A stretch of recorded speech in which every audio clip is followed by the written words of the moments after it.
உலகத்தின் மக்கள் அனைவருக்கும் இனிமையான வணக்கம். நான் கார்த்திக் பேசிட்டு இருக்கேன். இன்னைக்கு நம்ம பார்க்க போற கான்செப்ட் என்ன அப்படின்னு பாத்தீங்கன்னா, ப்ராஃபிட் அண்ட் லாஸ் ஆப்டிடியூட்ல ஃபர்ஸ்ட் அடி எடுத்து வச்சிருக்கிறோம். ப்ராஃபிட் அண்ட் லாஸ் வந்து ரொம்ப ஈஸி.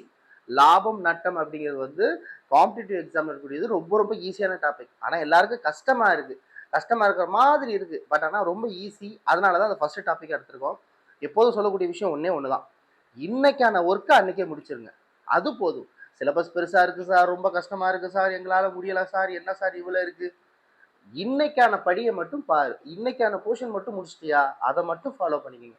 இப்போ இன்னைக்கு 2 வீடியோ அப்லோட் பண்றோமா, அந்த 2 வீடியோ பாருங்க போதும். அந்த 2 வீடியோ பக்காவா முடிச்சு விட்டுருக்கணும். நல்லா கவனிச்சுக்கோங்க. அப்ப இன்னைக்கு ஒர்க்க அன்னன்னைக்கு பார்த்துட்டாலே நம்ம ஈஸியா சிலபஸை கம்ப்ளீட் பண்ணிடலாம். ஆனா நம்ம தள்ளி தள்ளி போடுறதுனாலதான் அது ரொம்ப ரொம்ப பெருசா இருக்கு. ஸோ அதனால தயவு செஞ்சு இன்னைக்கு காலையில ஒரு வீடியோ வந்துருதா, எனர்ஜெட்டிக்கா காலையில நீங்க எந்திரிக்கதே வந்து சந்தோஷமா எந்திரிச்சிங்கன்னா அந்த நாள் ஃபுல்லா சந்தோஷமா போகும். ரொம்ப கஷ்டப்பட்டு வலுக்கட்டாயமா நீங்க கஷ்டப்பட்டு எந்திரிச்சிங்கன்னா ரொம்ப கஷ்டப்பட்டு தான் லைஃப் போகும். சரிங்களா? இது படிப்புக்கு மட்டும் இல்ல, லைஃப்ல எல்லாத்துக்குமே தான். சரியா? சரி வாங்க கிளாஸ் ஆரம்பிச்சிடலாம். ஸோ ப்ராஃபிட் அண்ட் லாஸ் இது வந்து ஒரு உங்களுக்கு டெய்லியுமே அப்லோட் பண்ற ஒரு செக்ஷன். ஸோ மார்னிங் அப்லோட் பண்ற செக்ஷன் வந்து இந்த டைம் தான் அதை அப்படியே ஃபாலோ பண்ணிக்கணும். சரிங்களா? இப்போ நம்ம இப்போ இந்த கிளாஸ்ல பார்க்க போறது profit and loss basic structure இருக்கக்கூடிய கான்செப்ட். பொதுவா இதுல நான் என்ன எக்ஸ்பிளனேஷன் பண்றேனோ ஒவ்வொரு டைப் வைஸ் தான் நம்ம பார்க்க போறோம். இப்போ ப்ராஃபிட் அண்ட் லாஸ் ஆகட்டும், இல்லை எந்த எந்த டாபிக்கா இருந்தாலும் நான் ஃபர்ஸ்ட் ஒன்று எக்ஸ்பிளனேஷன் பண்ணுவேன். ஒரு 5 கொஸ்டின் எக்ஸ்பிளனேஷன் பண்ணுவேன் ஒரு டைப்ல, வித்தியாசமான கேள்விகள். அதே பேஸ்ல இருக்கக்கூடிய 5 கொஸ்டின் உங்களுக்கு ஹோம்ஒர்க் ஒர்க் அவுட் ஷீட்ல கொடுத்துருவேன். இந்த மாதிரி ஒரு நாளைக்கு நான் எத்தனை ஒர்க் அவுட் ஷீட், மேக்ஸிமம் ஒரு 15 கொடுப்பேன். 15 கொஸ்டின்ஸ் கொடுப்பேன் ஒரு நாளைக்கு. அந்த ஒர்க் அவுட் ஷீட்டை முடிச்சுட்டு நைட்டு 8 மணிக்கு லைவுக்கு வந்துடணும். சரிங்களா? அப்ப மேக்ஸ்ல 15 ஒர்க் அவுட் ஷீட் போட்டாலே போதும். 15 கொஸ்டின் போட்டாலே போதும். அப்ப நான் கான்செப்டை ரொம்ப எளிய முறையில சொல்லி தருவேன். அதை நீங்க ரொம்ப எளிய முறையில ஃபாலோ பண்ணாலே போதுமானது. கிளியரா? புரிஞ்சுச்சா? ரொம்ப கஷ்டம் இல்லையே. போலாமா? எஸ். அப்ப நம்ம சொல்லி கொடுக்குற கான்செப்டை புரிஞ்சுக்கிட்டு உங்க நோட்டை எடுத்து அதை வந்து எக்ஸ்பிளனேஷன் பண்ணி எழுதி அந்த 15க்கும் சால்வ் பண்ணி வச்சிருக்கணும். அதுக்கான ஆன்சர் கீ, அதுக்கான டவுட்டு 8 மணிக்கு லைவுக்கு வந்துடணும். குடுகுடுன்னு வந்துடணும். கரெக்டா டெய்லி 8 மணிக்கு லைவுக்கு நான் வந்துடுவேன். காலையில 7 மணிக்கு வீடியோ அப்லோட் பண்றோம், 8 மணிக்கு லைவ் அப்லோட் பண்றோம். அந்த டைம் அப்படியே ஃபாலோ பண்ணிக்கோங்க. சரிங்களா? ஆரம்பிச்சலாமா? எஸ். இப்ப இந்த ப்ராஃபிட் அண்ட் லாஸ்ல நீங்க ஒரு விஷயத்த பேசிக்க புரிஞ்சுக்கணும். என்னன்னா, பொதுவா ஒரு பொருளை வாங்குவாங்க, ஒரு பொருளை விற்பாங்க. வாங்குற பொருளை வாங்கிய விலைன்னு சொல்லுவாங்க, விற்கக்கூடிய பொருளை விற்ற விலைன்னு சொல்லுவாங்க. இந்த வாங்கிய விலைக்கு இன்னொரு பேர் தான் உண்மை விலைன்னு சொல்லுவாங்க, அல்லது அடக்க விலைன்னு சொல்லுவாங்க. அப்போ உண்மை விலைனாலும் அடக்க விலைனாலும் ட்ரூ வேல்யூனாலும் சரி, இல்லை காஸ்ட் ப்ரைஸ்னாலும் சரி, இதுதான். சரிங்களா? அப்ப ஒரு பொருளை நான் வாங்குறேன் அல்லது ஒரு பொருளோட அடக்க விலையை நான் சிபின்னு சொல்லலாம், காஸ்ட் ப்ரைஸ். இதை நான் விற்கிறதுக்கு பேரு செல்லிங் ப்ரைஸ் அப்படின்னு நம்ம சொல்லலாம். இது ரெண்டும் நடக்கிறதுனால நம்மளுக்கு என்ன கிடைக்கும்? ஒன்று லாபம் கிடைக்கும், ஒன்று நட்டம் கிடைக்கும். ஒன்று ப்ராஃபிட் கிடைக்கும், இல்லைன்னா என்ன கிடைக்கும்? லாஸ் கிடைக்கும். இப்ப ரொம்ப சிம்பிளா இந்த 2 விஷயத்தையும் கொடுத்துட்டு பேசிக்கா சொல்றேன். காஸ்ட் ப்ரைஸும் செல்லிங் ப்ரைஸும் கொடுத்துட்டு ஃபார்முலா படியே நான் போகல, புரிஞ்சு படிச்சாலே ஆன்சர் பண்ணிடலாம். மேக்ஸை பொறுத்த மட்டும் ரொம்ப CP minus CS, CS minus CS divided by 100 வேண்டவே வேண்டாம். சொல்றத அந்த கான்செப்டை புரிஞ்சுட்டு அதை அப்படியே ஃபுல் ஃபாலோ பண்ணிட்டு வந்தீங்கன்னா எல்லாமே ஈஸியா போயிடும். சரியா? இப்ப இது 2 வேல்யூ கொடுத்துட்டு ப்ராஃபிட்டா லாஸான்னு கேட்டா என்ன சார் பண்றது? ரொம்ப சிம்பிள்.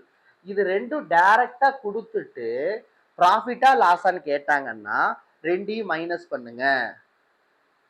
இதுல எந்த பெரிய நம்பர்ல இருந்து சின்ன நம்பரை மைனஸ் பண்ணிருங்க. இப்ப 100 ரூபாய் பொருளை நான் 120 ரூபாய்க்கு விற்கிறேன், வித்தியாசம் எவ்வளவு? 20. அப்ப நான் 20 போட்டுக்கிறேன். டிவைடட் பை காசு பிரைஸை தான் போடணும், உண்மை விலையைத்தான் போடணும், அடக்க விலையைத்தான் போடணும். அப்ப அடக்க விலை 100, அப்ப 100 இன்ட்டு 100ன்னு போடணும் சதவீதத்துக்காக. இப்ப இந்த 100 100 அணிஞ்சு 20%. லாபமா நட்டமா?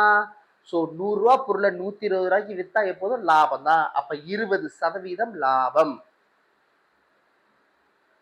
ஒருவேளை இந்த இடத்துல 100 ரூபா கொடுத்து இந்த இடத்துல 80 ரூபா கொடுக்குறாங்க, இப்பயும் டிஃபரெண்ட் தான் கண்டுபிடிக்கணும்.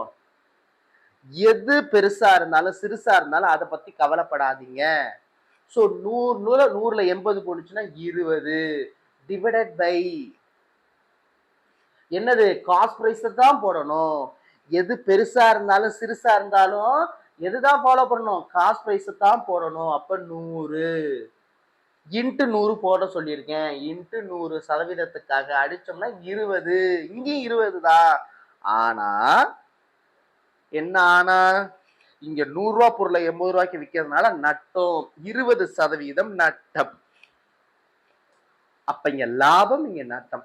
அப்ப லாபம் நட்டங்கிறத எதை வச்சுதான் சொல்லணும், ஒரு பொருளை வாங்கினதுல இருந்து வித்த விலை அதிகமா இருந்தா லாபம், இல்ல வித்த விலை கம்மியா இருந்தா நட்டம். அவ்வளவுதான். மத்தபடி பெர்சன்டேஜ் கண்டுபிடிக்கிறது ஒண்ணுதான். என்னது சார் ஒண்ணு, டிஃபரெண்ட் கண்டுபிடிச்சு டிவைடட் பைல காஸ்ட் பிரைஸ் போட்டு இன்ட்டு 100 போட்டீங்கன்னா ஈஸி. தெளிவா புரிஞ்சுக்கிட்டீங்களா? இது பேசிக்ஸ் நம்பர் 1. பேசிக் நம்பர் 2 என்ன சார் அப்படின்னா, இப்ப இந்த கான்செப்ட் நல்லா புரிஞ்சுக்கோங்க. ஒருவர் ஒரு பொருளை 100 ரூபாய்க்கு வாங்கி 20% லாபத்தில் விற்றால் விற்ற விலை என்ன? முன்னாடி என்ன சொன்னேன், வாங்கிய விலையும் கொடுத்துருவாங்க, விற்ற விலையும் கொடுத்துருவாங்க. இந்த இடத்துல என்ன பண்ணுவாங்கன்னா, லாபம் நட்டத்துல ஒண்ணு கொடுத்துட்டு, எப்படி லாபம் நட்டத்துல ஒண்ணு கொடுத்துட்டு ப்ராஃபிட் அண்ட் லாஸ்ல ஒண்ணு கொடுத்துட்டு வாங்கிய வழியோ விற்ற வழியோ கேட்பாங்க.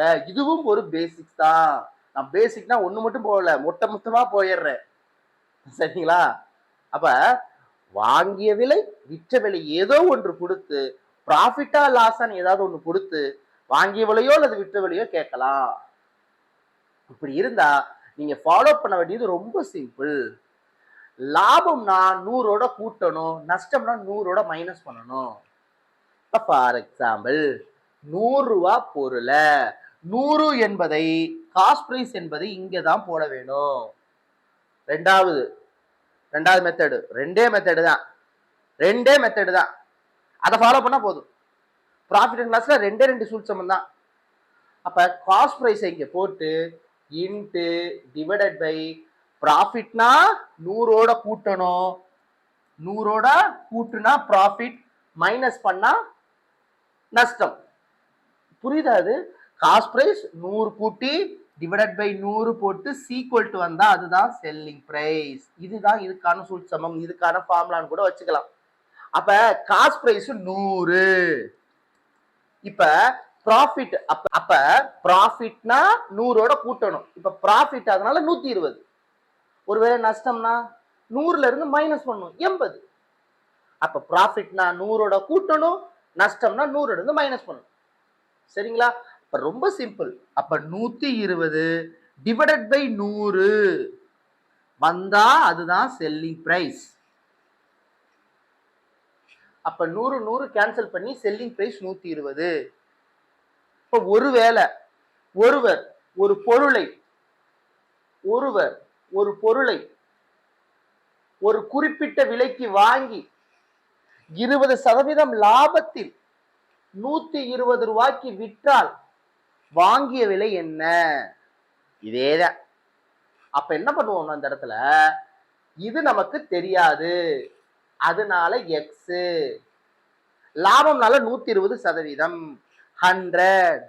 செல்லிங் பிரைஸ் 120ன்னு அவனே கொடுத்துட்டான், அதனால 100. புரியுதா? இப்ப நம்ம என்ன சார் பண்ண போறோம்? ரொம்ப சிம்பிள் சார். இந்த சதவீதம் போட்டாச்சு, இங்க எவ்வளவு போடணும்? 120 போடணும். சாரி, 100ன்னு போட்டிருக்கேன், 120. இப்ப இந்த 120 கேன்சல் ஆயிரும். இந்த 100 இந்த சைடு போனா x is equal to 100. அப்ப வாங்கிய விலை 100. இதேதான் நடக்கும் நஷ்டத்திலையும். நஷ்டம்னா என்ன பண்ண போறீங்க? 100ஓட மைனஸ் பண்ணிடுவீங்க, 80ன்னு வந்துடும். மற்றபடி இதே அணிதான். சரிங்களா? இவ்வளவுதாங்க நம்ம ஃபர்ஸ்ட் டைப்ல இந்த 4 தான் பார்த்தலாமா? ஓகேவா? டக்கு டக்குன்னு பார்த்துருவோம். இது நான் உங்களுக்கு இந்த பிடிஎஃப் வந்து ஒர்க் அவுட் பண்ற பிடிஎஃப் உங்களுக்கு நான் அனுப்பி விடுறேன். சரிங்களா? எஸ். இப்போ நம்ம ஃபர்ஸ்ட் டாபிக் போயிடுவோம். ஃபர்ஸ்ட் இது ஒரு நபர் ஒரு பழைய மிதிவண்டியை 1200க்கு வாங்கி அதன் பழுது பார்ப்பதற்காக 300 ரூபாய் செலவு பண்றாரு. இப்ப நான் ஒரு பொருளை ஒரு 1200 ரூபாய்க்கு வாங்கி அதை ரிப்பேர் பண்றேன். அப்ப அந்த ரிப்பேர் பண்றதையும் சேர்த்து நாம் என்னன்னு வச்சுக்கணும்? காஸ்ட் பிரைஸ்னு வச்சுக்கணும். அப்ப இந்த இடத்துல காஸ்ட் பிரைஸ் என்னன்னு கேட்டா 1500 என்று கூற வேண்டும். ஏன்னா நான் பழுது பார்த்திருக்கேன். அது அப்ப சொந்த காசு அதிகமா போவோம். சரியா? அது அவரு எவ்வளவு ரூபாய்க்கு விற்கிறாரு? சோ செல்லிங் பிரைஸ் 1800க்கு விற்றால் லாப சதவீதம் என்ன? டிஃபரண்ட் என்ன? 300. காஸ்ட் பிரைஸ் என்ன? 1500 இன்டு 100 முடிஞ்சு போச்சு. இப்ப நான் பொறுமையா ஏன் சொல்றேன்னா நீங்க ஃபாஸ்டா போடணும். டிஃபரண்ட் காஸ்ட் பிரைஸ் இன்டு 100 அடிக்கிறது ரொம்ப ஈஸி. 2 ஜீரோக்கு 2 ஜீரோ, 1 3 3 5 3 15, 1 5 5 2 5 10, 20%. 20% கரெக்டு. லாபம் முடிஞ்சு. புரியுதுங்களா? ஓகேவா? அடுத்து ஒரு மேஜையின் அடக்க விலை 750 ரூபாய். இது இங்கிலீஷ்லயும் படிக்கணுமா? தேவையில்ல. The cost price of the table is 750 if it is sold at loss of 4%. What is selling price? அதாவது ஒரு மேஜையின் அடக்க விலை 750 ரூபாய். அது 4% நட்டத்தில் விற்கப்பட்டால் அதன் விற்பனை விலை என்ன? சொல்லி கொடுத்துட்டேன். காஸ்ட் பிரைஸ் ஃபர்ஸ்ட் வந்துடும். அப்ப அடக்க விலைனா ஃபர்ஸ்ட் என்ன பண்ண போறோம்? 450. சாரி 750. இங்க இங்க இங்க இங்க ஆக்சுவலா லைட் இருக்கு, அதனால எனக்கு கொஞ்சம் தெரியாது, கிளார் அடிக்கும். என்னடா 450ங்கிற அப்படின்னு. 750 இன்ட்டு ப்ராஃபிட்டா லாஸா? நட்டம். நட்டம்னா என்ன பண்ணணும்? மைனஸ் பண்ணணும். எதுல இருந்து மைனஸ் பண்ணணும்? 100 மைனஸ் பண்ணணும்னா 100ல 4 போனுச்சுன்னா 96. 96 டிவைடட் பை 100 வர்றதுதான் செல்லிங் பிரைஸ். பொறுமையா அடிச்சு ஆன்சர் வந்துடும். ஒரு ஜீரோக்கு ஒரு, இதை நம்ம ஜீரோக்கு ஜீரோ சரி அடிக்கல, ஒன்றும் பிரச்சனை இல்லை. ஏன்னா நான் எப்படி பாக்குறேன்னா இந்த ஜீரோக்கு ஜீரோ கூட அடிக்கல. ஏன்னா இது 25 அடிச்சோன்னு வச்சுங்களேன். இது 25 அடிச்சா 4, இதை 25 அடிச்சோம்னா ஒரு 25 25 2 25 50 3 25 75 ஒரு 30 போட்டு வச்சிடலாம். ஈஸியா வந்துடும். ஒரு நாள் 4 4 அடிக்கலாம். ஒரு நாங்க 4, 2 நாங்க 8, 4 நாங்க 16.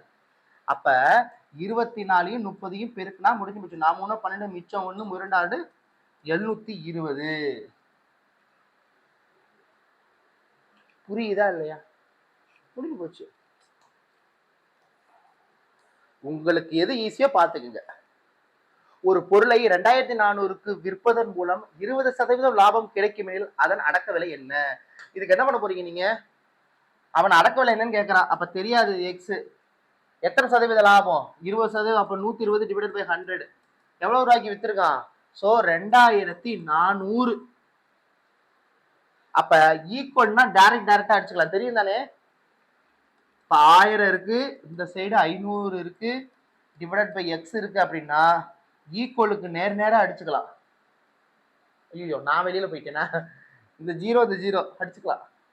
அப்ப இந்த ஒரு ஜீரோ இந்த ஒரு ஜீரோ, ஒரு 12 12 2 12. அப்ப எக்ஸ் இஸ் ஈக்குவல் டு இந்த 2 ஜீரோ இங்க போனுச்சுன்னா 2000. சார் கொஸ்டின் இப்படிதான் கேட்பாங்களா? கண்டிப்பா இப்படிதான் கேட்பாங்க.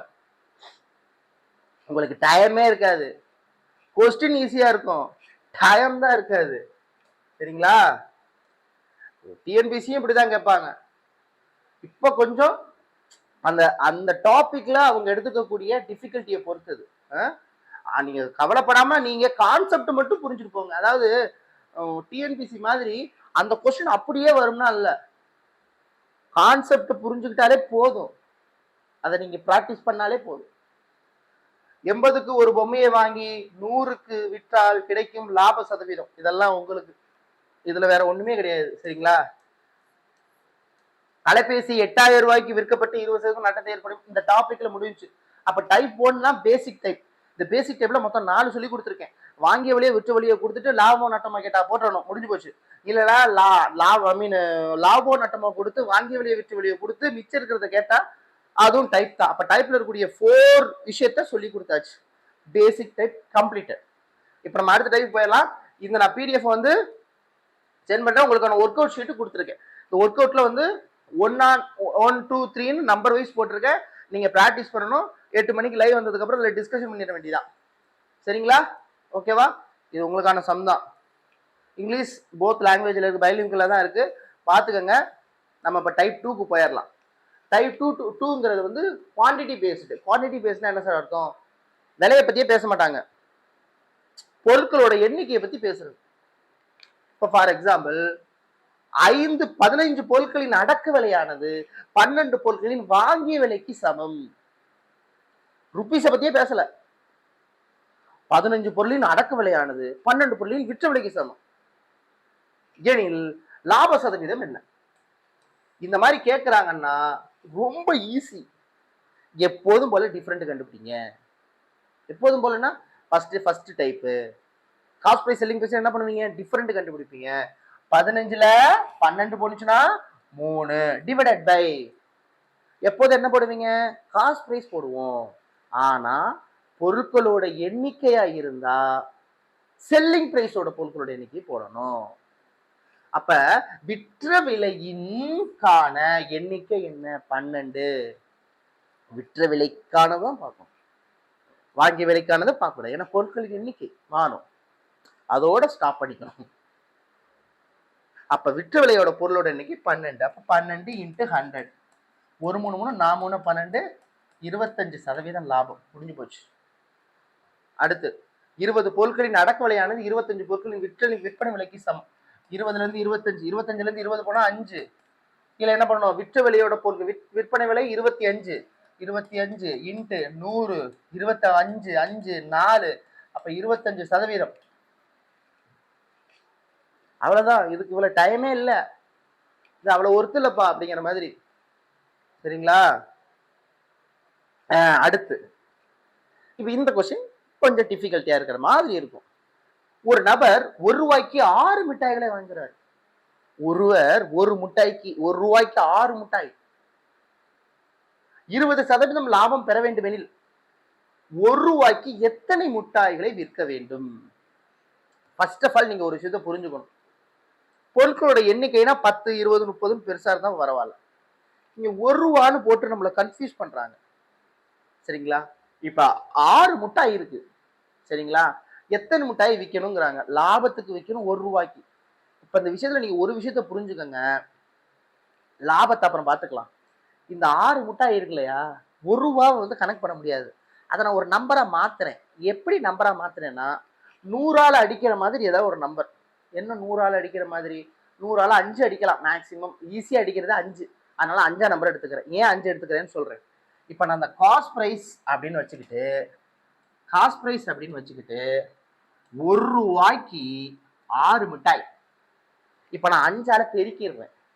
அப்ப 5 ரூபாய்க்கு 30 மிட்டாய். இதை நான் எடுத்து வச்சுக்கிறேன்.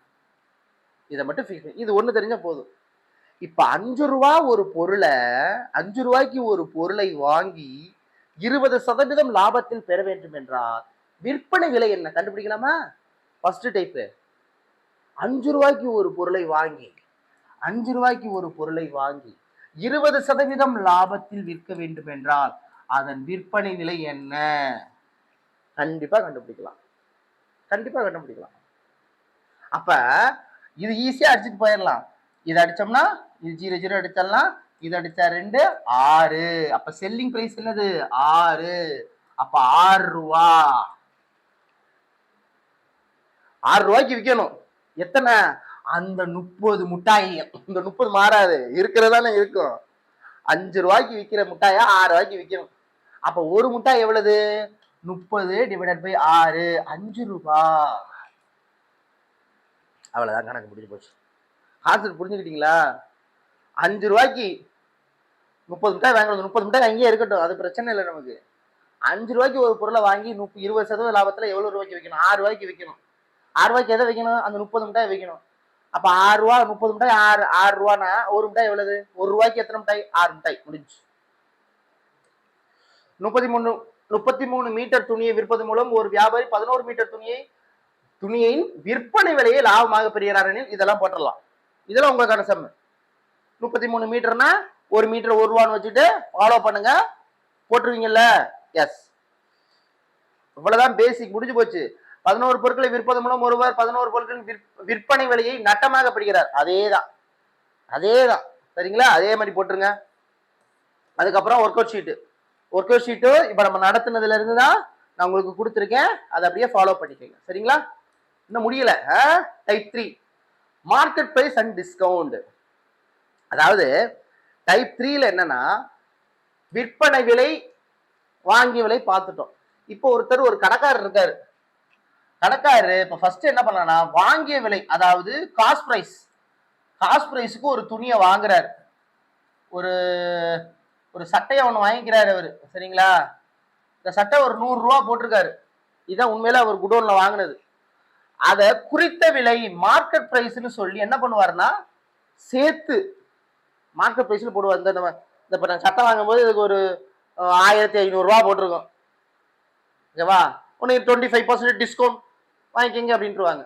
அப்ப இந்த 100 ரூபா பொருளை 100 ரூபா சட்டை ஒரு 1000 ரூபான்னு வச்சுக்குவோம். 1000 ரூபாய் சட்டைன்னு வச்சுக்குவோம். அதை வந்து 1500ன்னு வச்சுக்கிறாரு. லேபிள் பிரைஸ்ன்னு சொல்லலாம், மார்க்கெட் பிரைஸ்ன்னு சொல்லலாம், குறித்த விலைன்னு சொல்லலாம், எப்படி வேணாலும் சொல்லலாம். அத டிஸ்கவுண்ட் போக அவர் ஒரு 1200 ரூபாய்க்கு விற்கிறாரு. இதுதான் செல்லிங் பிரைஸ். இப்ப இந்த இடத்துல நீங்க ஒரு விஷயத்த நல்லா புரிஞ்சுக்கணும். புரிஞ்சுட்டீங்கன்னா அது ஒண்ணுமே கிடையாது. நம்ம இது வரைக்கும் பார்த்தது காஸ்ட் பிரைஸ், செல்லிங் பிரைஸ், அவ்வளவுதான். ஆனா அந்த மார்க்கெட்டுக்கு போனீங்கன்னா மார்க்கெட் பிரைஸ் நடுவுல இருக்கும். கண்டிப்பா அந்த பிரைஸ்ல யாரும் விற்க மாட்டாங்க. அதை விட கம்மியாக தான் வைப்பாங்க. 10% டிஸ்கவுண்ட் சார். டாடா ஷோரூம்க்கு தான் போனோம்னா கண்ணை மூடிட்டு எப்போ போனாலும் 10% டிஸ்கவுண்ட். ஏன்னா ஆல்ரெடி இருக்கிறதே சேர்த்து வச்சுதான் எம்ஆர்பியை போட்டிருப்பாங்க. இதான் எம்ஆர்பி அப்படின்னு அதில் போட்டிருப்பாங்க. சரிங்களா? ஸோ இப்போ மார்க்கெட் பிரைஸ்னா எப்போதுமே காஸ்ட் பிரைஸ்ல இருந்து மார்க்கெட் பிரைஸ் உயர்வாகத்தான் இருக்கும். லாப கணக்குல தான் போடுவாங்க, கூடத்தான் செய்யும். இது ஒரு ப்ராஃபிட் மாதிரி. அப்படி ஞாபகம் வச்சுக்கோங்க, ப்ராஃபிட் மாதிரி. இது தள்ளுபடி என்ற பெயரில், டிஸ்கவுண்ட் என்ற பெயரில் குறையும், நட்டம் மாதிரி. அப்ப எங்கெங்கெல்லாம் சிபியும் எம்பியும் கம்பேர் பண்றீங்களோ அங்கெல்லாம் ப்ராஃபிட். இப்ப ஃபார் எக்ஸாம்பிள், ஒரு கடைக்காரர் 1000 ரூபாய் ஒரு பொருளை வாங்கி அதன் குறித்த விலையில் 50% உயர்த்தினால் குறித்த விலை என்ன அப்படின்னு கேட்பாங்க. உயர்த்தினால் என்ன? உயர்த்தினாலாம் லாபம். அப்ப என்ன பண்ணிடணும்? 1000 ரூபாய் பொருளை உயர்த்துறாரு. எத்தனை சதவீதம்? 50% உயர்த்துறாரு. அப்ப என்ன பண்ணணும்? 150ன்னு போட்டணும். அப்ப 1500. இதுதான் குறித்த விலை. அடுத்து ஒரு வியாபாரி குறித்த விலையில் இருந்து 50% டிஸ்கவுண்ட் செய்கிறார், இல்ல 20% டிஸ்கவுண்ட் செய்கிறார். நஷ்டம் என்று நீங்க கால்குலேஷன் எடுத்துக்கணும். நஷ்டம்னா அப்படிங்கிறது கஸ்டமருக்கு, ஆனா உண்மையில அவருக்கு லாபம் தான். இப்ப 20% இருந்து கணக்கு பண்ணா ஒரு வியாபாரி குறித்த விலையிலிருந்து 20% நட்டம், டிஸ்கவுண்ட்னா குறையும்னு அர்த்தம். அப்ப 80% டைரக்டா போட்டுறணும். டைரக்டா போட்டா அது வந்துடும், செல்லிங் பிரைஸ் வந்துடும். அப்ப 2 0 2 0 15 8, புரியுதுங்களா? 8 40 மிச்சம் 4, 1200 வந்துருச்சு. கரெக்டா தான் போட்டிருக்கோம். இந்த பேசிக் தெரிஞ்சிட்டாலே மேட்ரு முடிஞ்சு. இந்த கான்செப்ட், ஒருவர் ஒரு பொருளை ஒரு விதக்கு வாங்கி ஒரு பர்சன்டேஜ் இன்க்ரிமெண்ட் பண்ணி அது மார்க்கெட் பிரைஸ் வச்சு மார்க்கெட் பிரைஸ்ல இருந்து ஒரு டிஸ்கவுண்ட்டை போட்டு இத்தனை டிஸ்கவுண்ட் போட்டு கஸ்டமர் கொடுக்குறாரு. 1500 ரூபா பொருளை 1200 ரூபா வாங்கிட்டோமே, 300 ரூபா லாபம் வந்துருச்சு அப்படிங்கிற ஒரு சந்தோஷம் கஸ்டமருக்கு. ஆனா 1000 ரூபா பொருளை 1200 ரூபாய்க்கு வித்ததுனால நமக்கு 200 ரூபா லாபம் வந்துருச்சு அப்படிங்கிற சந்தோஷம் விற்பனையாளருக்கு. ஆக மொத்தம் 2 பேரும் சந்தோஷம். சரியா? சரி, இப்ப போயிடலாமா? ஒரு சட்டையின் குறித்த விலை, எவ்வளப்பா? 1500. அதற்கு 10% தள்ளுபடி அளிக்கப்பட்டால் விற்பனை விலை என்ன? தள்ளுபடினா குறையும். அப்ப அவனே சொல்றான் குறித்த விலை. நான் இப்பயும் சொல்றேன், இதை மட்டும் தெரிஞ்சுக்கோங்க. Cost price, market price, selling price. இப்ப அவங்க கொடுத்துருக்கிறது மார்க்கெட் பிரைஸ், கேட்கறது செல்லிங் பிரைஸ், அப்ப குறையும். சோ இது கொடுத்துட்டான், இது என்னன்னு கேட்கறான். இப்ப இடத்துல எப்போதும் போல இது காஸ்ட் பிரைஸ் செல்லிங் பிரைஸ் தான் மேட்டர் முடிஞ்சு. அப்ப 1500க்கு தள்ளுபடினா 90 போடணும், ஆன்சர் வந்து விடும். அப்ப என்னது, அந்த சைடு இந்த சைடு 15, அந்த சைடு 90, 15 90 தானே இருக்கு, 1350 காணாம போயிடுற. புரியுதா புரியுதா இல்லையா? இவ்வளவுதான். அப்ப இந்த ஆர்டரை நீங்க வச்சுக்கணும். இந்த ஆர்டர் இதை கொடுத்துட்டான், இதை கேட்கறான், குறையும், மைனஸ். இந்த ஆர்டர்ல இதை கொடுத்துட்டான், இதை கேட்கறான், கூடும், முடிஞ்சு போச்சு. ஓகேவா? ஒரு கடைக்காரர் 400 மதிப்புள்ள ஒரு புத்தகத்தை 360க்கு விற்றால் அதன் தள்ளுபடி சதவீதம் எவ்வளவு? இது என்னமோ பெரிய கம்பசூத்திரம் இல்ல. தள்ளுபடினா என்ன, குறையுதுங்கிறாங்க.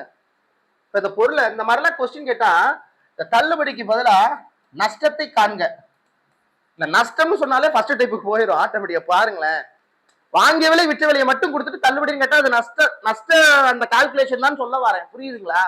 இப்ப நான் சொல்ற பாருங்களேன், இந்த கொஸ்டின் படிக்கிற பாருங்க. ஒரு கடைக்காரர் 400 மதிப்புள்ள ஒரு புத்தகத்தை 300க்கு விற்றதால் நஷ்ட சதவீதம் என்ன? அதுக்கும் ஒண்ணுதான், தள்ளுபடியை காண்க, அதுவும் ஒண்ணுதான். வாங்கிய விலை விற்ற விலைன்னு நினைச்சா நஷ்டம், இல்ல ஒரு கடைக்காரர் 300 மதிப்புள்ள புத்தகத்தை விற்கிறார் அப்படின்னா தள்ளுபடி. தள்ளுபடினாலே குறையுதுன்னு அர்த்தம். அப்ப எவ்வளவு மதிப்புள்ள? 400 மதிப்புள்ள. எவ்வளவு பர்சன்டேஜ் டிஸ்கவுண்ட் தெரியாது, தெரியாது. அப்ப நம்ம காஸ்ட் மைனஸ் போடணும். ஃபர்ஸ்ட் டைப்புங்க, 2 கொடுத்துட்டான். அப்ப பெரிய நம்பர் வந்து சின்ன number 40 divided by cost price போடணும் இல்லையா? இந்த இடத்துல மதிப்பு தான் காஸ்ட் பிரைஸ். அதாங்க cost price, market price, selling price. அவர் என்ன பண்றாரு, இந்த மார்க்கெட் பிரைஸ் இப்ப இல்லையா, 400 மதிப்பை டைரக்டா அவர் என்ன பண்றாராமா, டிஸ்கவுண்ட்ல கொடுக்குறாராமா. எவ்வளவு கொடுக்காம எவ்வளவு ரூபாய்க்கு, 360 ரூபாய்க்கு கொடுக்குறாராமா டிஸ்கவுண்ட்ல. குறையுது. சோ டிஃபரண்ட் கண்டுபிடிக்க போறீங்க, 400 போட போறீங்க, இன்ட்டு 100, 20 10% டிஸ்கவுண்ட். ஓ, அதை பார்த்தாலே சொல்லிடலாமே சார், பார்த்தா சொல்லிடலாம் தான். ஆனா ப்ரொசீஜர் படி சொல்லி கொடுக்கணும்ல. அதனால ஒருவேளை நீங்க 490 போட்டா என்ன பண்ணுவீங்க, போட்டு தானே பார்ப்பீங்க, பார்த்துக்கோங்க. 20% தள்ளுபடிக்கு பிறகு ஒரு மின்விசிறி 2000 ரூபாய்க்கு விற்கப்படுகிறது, குறித்த விலை என்ன? என்ன இது கொடுத்துட்டாங்க, விற்கப்படுகிறது. விற்கப்படுகிறதுனா இங்க போட்டணும், செல்லிங் பிரைஸ். மார்க்கெட் பிரைஸ் என்னது தெரியாது. அப்ப அதை நம்ம மார்க்கெட் பிரைஸ்னு வச்சுக்கோல, எப்படின்னு வச்சுக்கோ. எத்தனை சதவீதம் தள்ளுபடி? 80. 20%னா 100ல இருந்து மைனஸ் பண்ணணும். நஷ்டம் அந்த கான்செப்ட் தான், சரிதானே? ஒரு ஜீரோக்கு ஒரு ஜீரோ. என்னங்க பண்றது? 5 4 5 அவ்வளவுதான், அப்படிதான் முடிஞ்சு போச்சு. ஒரு பொருளின் அடக்க விலையை விட 30% உயர்த்தி, ஒரு பொருளின் அடக்க விலையை விட காஸ்ட் பிரைஸை விட 30% உயர்த்தி குறித்து பின், இங்க ஒண்ணு குறிச்சிட்டாங்க, பின் அதை 10% தள்ளுபடி கொடுக்குறாங்க. அப்ப தள்ளுபடி கொடுத்து ஒரு இதை பொருளை வித்தா அவனுக்கான லாபம் என்ன? நிகர லாபம். நிகர லாபம்னா என்ன? முதல்ல நிகர லாபம் டிஸ்கவுண்ட் இன் நெட் ப்ராஃபிட் அப்படின்னு சொல்லுவாங்க.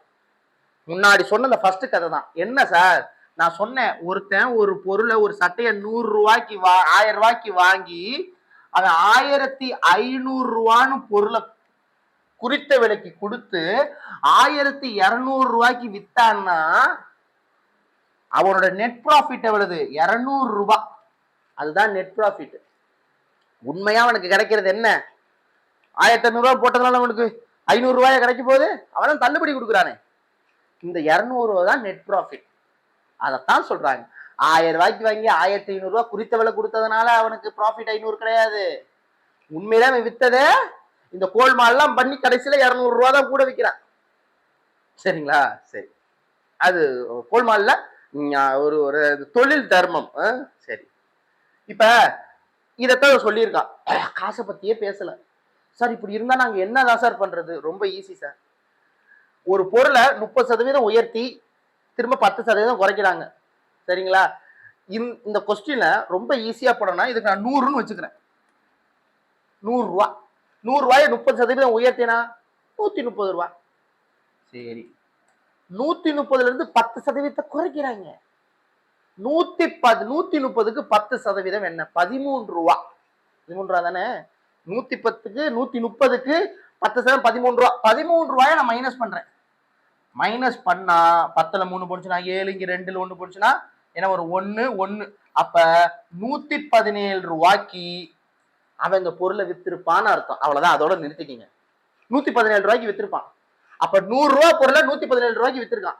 எவ்வளவு ரூபாய் அதிகம்? 17 ரூபாய் அதிகம். அப்ப 17% நெட் ப்ராஃபிட். அவ்வளவுதான்.